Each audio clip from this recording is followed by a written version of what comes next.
As I walked, the snow crunched beneath my rubber boots. Every so often, I would step on a twig, sending a cracking sound into the air as it snapped in half. There was no wind, and almost no noise besides my footsteps and the birds calling. Hunting was a big pastime of mine. I would spend hours walking through the large forest, tracking down animals. I'd venture out into any weather. Doesn't matter if it was raining, freezing, or blistering hot. It had been snowing a lot lately, which was good news to me. As I loved snow, I was making my way over to a favorite spot of mine, a large pond in the middle of these woods. As I trotted along and took in the scenery, it was beautiful, like a winter wonderland, despite my happy thoughts.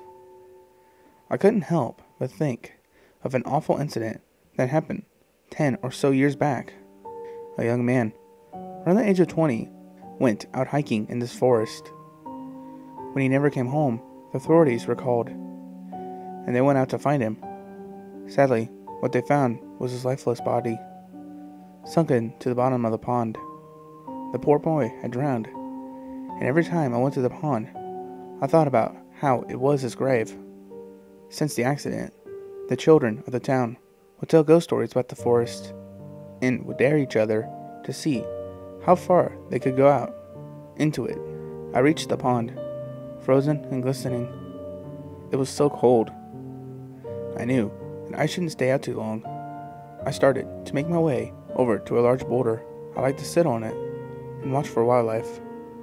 As I came to it, however, my foot got caught on a root jutting up from the ground. My body twisted and I fell over. I fell flat on my stomach, and my rifle flew from my grasp. It landed on the ice at the frozen pond and slid a little ways out. I cursed to myself quietly and stood up. I had to get it back, but I had to be careful not to slip and fall again. I carefully placed my foot on the ice, then the other one. I started to walk across. I got to my rifle and bent down slowly to pick it up. At that moment, I heard a loud crack. Suddenly, the ice beneath me fell into the frigid water, and I fell along with it. The water felt like fangs biting into my skin, and my muscles tensed up and became stiff. I thrashed and gasped for air, trying to pull myself out of the hole in the ice, but it was so cold and it hurt. Water began to fill my boots, making them like heavy weights. I started to sink downwards. I continued to thrash, only wearing myself out. I couldn't see in the dark, murky water, and I feared trying to open my eyes as the water was so cold. I couldn't let myself hit the pond's bottom. I knew I wouldn't be able to find the hole I fell through, and I'll be trapped. I fought for my life. I didn't want to die. I didn't want to end up like the poor boy from years ago. I became lightheaded and knew that it was over. However, just when I thought I was a dead man, I could make something out, reaching into the water.